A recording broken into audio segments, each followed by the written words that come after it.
Hello and welcome to another vlog.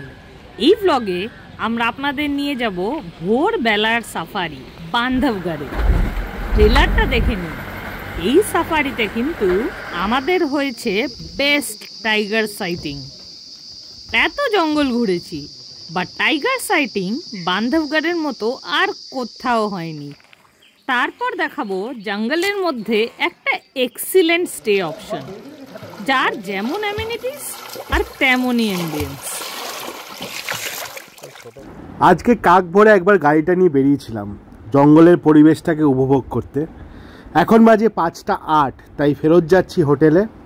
Hotel থেকে আজকে ক্যান্টারে করে আমরা খিতলি গেট দিয়ে বান্ধবগড় টাইগার রিজার্ভে মর্নিং সাফারি করব।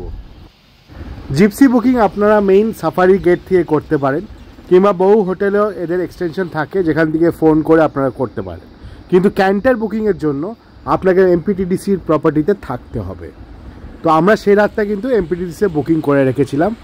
সকাল সকাল চলে এলাম মেইন গেটে। 6টার সময় গ্রীষ্মকালে সাফারি শুরু হয়।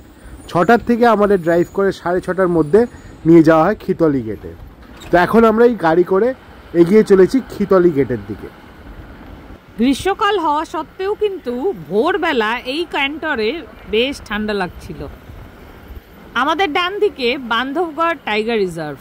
এখন আমরা যাচ্ছি বাফার জোন দিয়ে, তাই চিতল হরিণ ছাড়া এখানে বেশি কিছু দেখতে পেলাম না।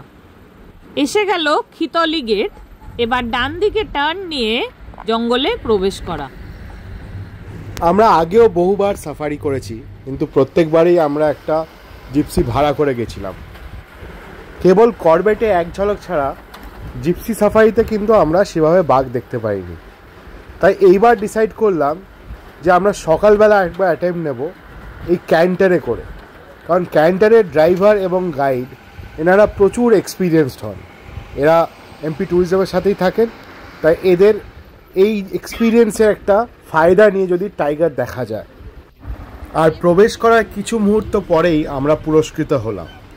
আমরা দর্শন পেলাম একটি পুরুষ বাঘ, যে আগের রাতে শিকারের থেকে তার ভাগের মাংস খেয়ে বনের ভিতর থেকে বেরিয়ে একটি পুকুরের দিকে এগিয়ে যাচ্ছিল।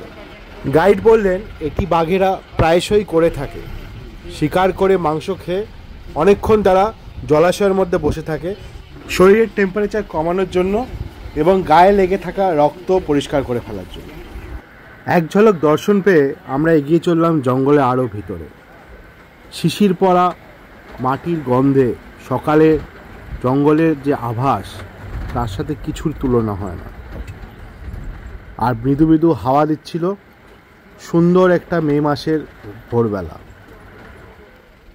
একটু এগোতেই একটা জলাশয়ে আমরা দেখতে পেয়ে গেলাম লেসার एडजुटेंट स्टॉर्क। बैकग्राउंड बहुत बढ़िया आ रहा है, ग्रीन उसमें बैठा है।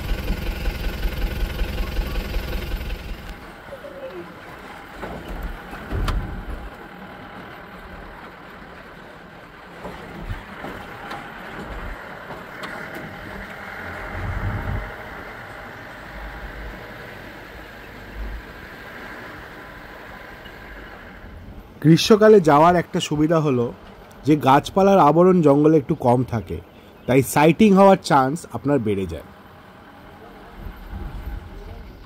কিছু দূর যেতেই ড্রাইভার সাহেব গাড়িটা দাঁড় করিয়ে দিলেন। গাইড সাহেব আস্তে করে উকি মেরে রাস্তায় দেখতে বললেন। যা দেখতে পেলাম তা ক্যামেরা বন্দি করে আপনাদের দেখাচ্ছি। একটি বাঘ কিছুক্ষণ আগেই এই রাস্তা ধরে হেঁটে গেছে। এই হলো তার ফ্রেশ বাঘমার্ক। ক্যান্টর আমাদের এগিয়ে চলল আঁকা বাঁকা এবড়ো খেবড়ো পথ দিয়ে জঙ্গলের আরো ভিতরে। কিছু দূর যেতে না যেতেই বিভিন্ন জন্তু জানোয়ার আমাদের চোখে পড়তে থাকলো। দাঁড়িয়ে পড়লাম আরেক ঝুন্ড হরিণ দেখতে। এই চিতল হরিণের অ্যান্টলারটা দেখুন কি বিশাল। এই অ্যান্টলার কেবল মেল ডিয়ারের হয় এবং মেটিং সিজনের পরে এই অ্যান্টলার তারা শেড করে দেন। অনেকের বাড়িতে আপনারা দেখবেন যে হরিণের শিং আছে। এই শিংগুলো কিন্তু ন্যাচুরাল শেডিং প্রসেসে হরিণ ত্যাগ করেছিল, তারপর সেটা কুড়িয়ে পেয়ে নিয়ে আসা হয়। কিন্তু এগুলো বহুকাল আগেকার প্র্যাকটিস, এখন কিন্তু এসব অ্যালাউড নয়। রাস্তা আরো রকি এবং আনডিউলেটিং হতে আরম্ভ করলো।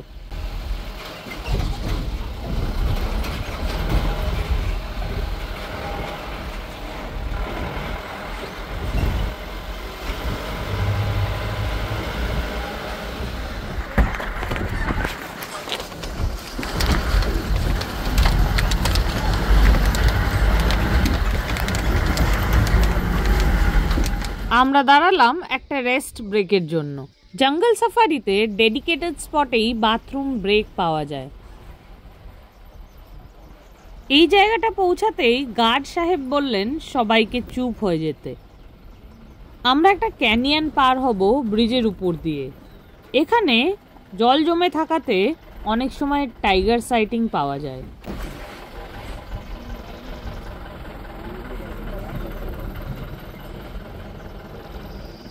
একটু পরেই দেখা গেল একটি জলাশয় থেকে একটি মাথা বেরিয়ে রয়েছে। কপালের দাগগুলো দেখে গাইড সাহেব ওকে ঠিক আইডেন্টিফাই করতে পারলেন। এ হলো ছোটা ভীম। 2017 সালে এর জন্ম হয় টাইগ্রেস ছোটি মেহমানের কাছে। এর পিতা ভীম ছিল বান্ধবগড়ের লার্জেস্ট টাইগার। অল্প বয়স থেকেই একটি রাজপুত্রর ক্যারেক্টার নিয়ে ছোটা ভীম জঙ্গলে বিচার করা শুরু করে। এখন এই হলো খিতলি জোনের শো স্টপার। খিতলির 1/3 এরিয়া এখন তার অধীনে, আর মাঝে মাঝেই তাকে এই জায়গায় স্পট করা যায়। রাতে শিকার করে তারপর সুইমিং পুলে স্নান করে এখন ডাইজেশনের জন্য তিনি ভেজিস খাচ্ছিলেন। তারপর এলো আসল scene. In all its majesty তিনি সুইমিং পুল থেকে বেরোলেন। এবার তিনি রাস্তা পার করে জঙ্গলের আরেক দিকে যাবেন, কিন্তু তাকে দেখার জন্য যে লাইন পড়ে গেছে তাই তিনি বুঝতেই পারছিলেন না কোথার থেকে রাস্তা ক্রস করবে।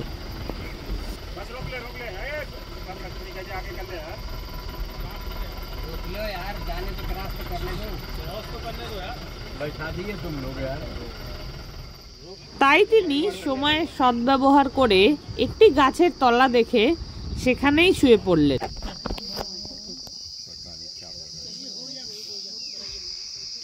बढ़ाइए छोड़ दें। नहीं बोल रहे हो आप ऐसे। ये अपॉर्चुनिटी क्या है?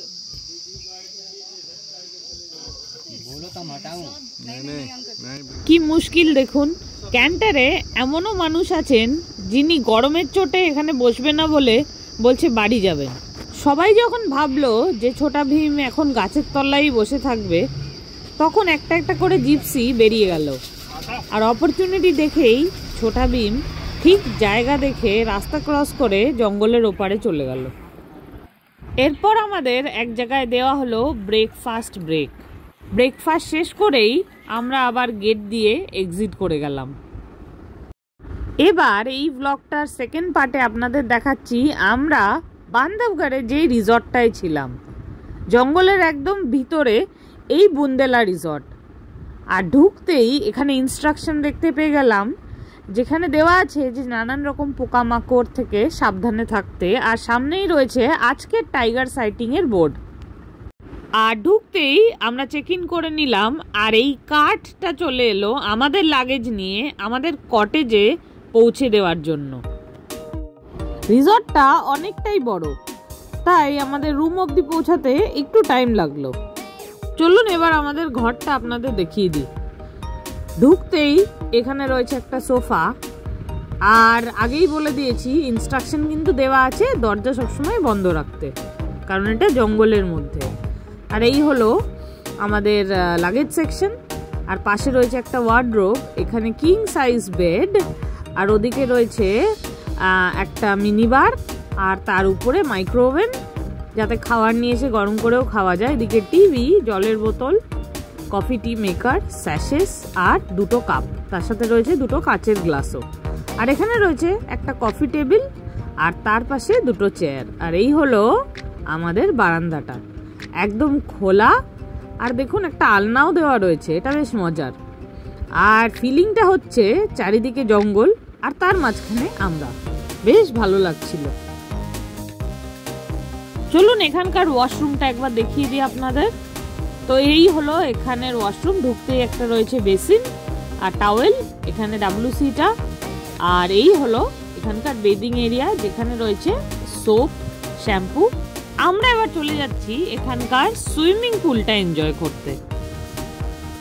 Welcome to the swimming pool. দেখুন কি সুন্দর blue water swimming pool, large size, আর চারিদিকে ফুলের গাছ দিয়ে ঘেরা। এখানে জলটা একটু ডিপ আছে, তাই আমি আরফকে এদিকটায় আসতে দিইনি। আর একটা সাইডে একটা বেবি পুল রয়েছে, যেখানে আমি আরফকে সুইমিং করতে বলেছি। ভেরি নাইস, করো করো সুইমিং করো, ভেরি নাইস।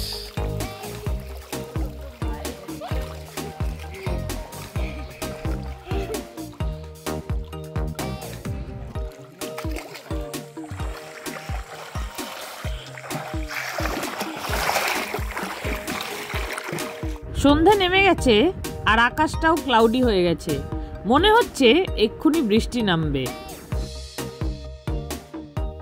এখন বাজে রাত 8টা। মধ্যপ্রদেশে কিন্তু ওই 7টার নাগাদই আলো ঠিক চলে যায়, আর তারপরেই অন্ধকার চারিদিকে। তো 8টা বাজে আর এখন হয়ে গেছে একদম অন্ধকার, আর চারিদিকে ঝিঝি পোকার ডাক। আর তার মধ্যেই আমরা চললাম রেস্টুরেন্টের দিকে। আজ রেস্টুরেন্টে বসেই ডিনার করব আর আপনাদেরকে একটু ঘুরে দেখাবো। এই হলো রেস্টুরেন্টটা, কতটা স্পেশিয়াস দেখুন। আর বাইরেও কিন্তু আউটডোর সিটিং এরিয়া আছে, কিন্তু আমরা সেই সাপ পোকামাকড়ের ভয়ে বাইরে আর বসিনি, যদিও সকালে কিন্তু এক্সিলেন্ট লাগবে বাইরেটা। ডিনার করে আমরা বেরোলাম হাঁটতে, আর রাতের বুন্ডেলা রিসর্টের সৌন্দর্যটা আপনাদের দেখাই একবার। চারিদিকে গাছ আর তার মধ্যে আলো লাগানো, অপূর্ব লাগছিল এখানে হাঁটতে। আর সেরকমই জঙ্গলের একটা মিষ্টি গন্ধ, আর তার মধ্যে ঝিঝি পোকার ডাক চারিদিকে, আর একদম শান্ত বাইরে। আপনারা যদি বান্ধবগড়ের এই বুন্ডেলা রিসর্টে থাকতে আসেন, অবশ্যই কিন্তু রাত্রিবেলা হাঁটতে গেলে একটু কেয়ারফুল থাকবেন, কারণ আপনারা জানেনই, আমি আগেও বলেছি, সাপ পোকামাকড়ের ভয়ে এখানে, তাই রাস্তার মাঝখান দিয়ে চলাই ভালো আলো আলোতে। এটা হলো এখানকার শিব মন্দির। সকাল সন্ধেবেলা এখানে কিন্তু পুজো হয়। এই হলো এখানকার রিসেপশন। ওয়াইফাইটা রিসেপশনে কিন্তু বেশ ভালো পাওয়া যায় আপনারা যদি কাজ করতে চান। তাছাড়া এখানে রয়েছে অনেক বই, এখানে বসে আপনারা বইও পড়তে পারেন। এই হলো পরদিন সকালবেলা। Good morning. আজকের দিনটা আমরা আবার বান্ধবগড়ের এই বুন্ডেলা রিসর্টে স্পেন্ড করব। এই হলো এখানকার পার্কিং এরিয়া, অনেকটাই জায়গা, আর গাড়িগুলো একদম সেফলি এখানে রাখা থাকে। এই যে আমাদের গাড়িও রয়েছে। আরব এখানে বসে পড়েছে একটু মাটি, পাথর, বালি এইসব নিয়ে খেলাখেলি করতে। চলুন এবার আপনাদেরকে এখানকার ইন্ডিভিজুয়াল যে কটেজেস গুলো সেগুলো দেখিয়ে দিই। আমরা যে রুমটায় রয়েছি সেটা হলো ভিলেজ স্টাইল রুম। আপনারা দেখতেই পাচ্ছিলেন একটা কমপ্লেক্সের মধ্যে অনেক কটা ঘর, আর এগুলো হচ্ছে একটা কমপ্লেক্সের মধ্যে আপনারা দুটো কটেজেস পাবেন, একটা ডান দিকে একটা বাদিকে। আমার সবচেয়ে ফেভারিট জায়গা এইটা। আমাদের ঘরগুলো যেটা ভিলেজ স্টাইল, ওই যে ডান দিকে দেখতে পাচ্ছেন, তার ঠিক সামনেই রয়েছে এই বড় বট গাছটা, আর তার সাথেই ঝোলানো রয়েছে দুটো দোলনা। দারুণ আনন্দ পেয়েছিলাম এরকম গাছের সাথে দোলনা। একদম মনে হচ্ছিল গ্রামে পৌঁছে গেছি, কারণ শহরে থেকে আমাদের তো এই এক্সপিরিয়েন্সটা হয় না, তো এটা আমার কাছে কিন্তু বেশ এক্সাইটিং ছিল। এই হলো কটেজের সাইড ভিউ। আপনারা দেখতে পাচ্ছেন একটা সিঁড়ি উঠে যাচ্ছে, আর উপরে ছাদও রয়েছে। আমাদের বারান্দায় দুদিনের জন্য এরাই অতিথি ছিল। দেখুন একদম বাঘের মাসিই বটে। লাঞ্চ করতে আমরা পৌঁছে গেলাম রেস্টুরেন্টে। রেস্টুরেন্টে বসে গরম গরম খাওয়ার মজাই আলাদা। যদিও রুম সার্ভিস তো আছেই, কিন্তু রেস্টুরেন্টে বসে খেতে আমরা বেশি প্রেফার করি। এখানকার খাবার দাবারও বেশ ভালো লেগেছে আমাদের। ব্যাস দুটো রাত্রি আমরা বুন্ডেলা রিসর্ট বান্ধবগড়ে কাটিয়ে ফেললাম, আর বাঘ মামাদের সাথেও দেখা হয়ে গেল। এবারকার আমাদের বান্ধবগড়ের ট্রিপটা কিন্তু এক্সিলেন্ট ছিল। যেমন টাইগার সাইটিং হয়েছে, তেমনই সুন্দর এই রিসর্টটা। এই ব্লগটা এখানেই শেষ করছি। আপনারা যারা আমাদের আগের ব্লগগুলো এখনো দেখেননি, প্লিজ একবার সময় করে দেখে নেবেন। ওখানে কিন্তু আমাদের কলকাতার থেকে বেরিয়ে গাড়ি নিয়ে খাজুরাহো যাওয়া, তারপরে সেখান থেকে বান্ধবগড় আসা, পুরোটাই রুট ডিটেল দেওয়া আছে। দেখে একটা কমেন্ট করে দেবেন প্লিজ। তো চলুন, এরপর কিন্তু আমরা বান্ধবগড় থেকে বেরিয়ে পৌঁছে যাব কানহা। এই ব্লগটা যদি ভালো লেগে থাকে প্লিজ একটা লাইক করে দেবেন, বন্ধু বান্ধবদের সাথে আমাদের ব্লগসগুলো শেয়ার করে দেবেন, আর সাবস্ক্রাইব করতে প্লিজ ভুলবেন না। আপনারা সাবস্ক্রাইব করলে আমাদের কিন্তু অনেক এনকারেজমেন্ট বাড়ে, আর আমরা আরও ভালো ভালো ভিডিও বানাতে চেষ্টা করব আপনাদের জন্য। দেখা হচ্ছে খুব শীঘ্রই আর একটা ব্লগে। Till then, take care, tata.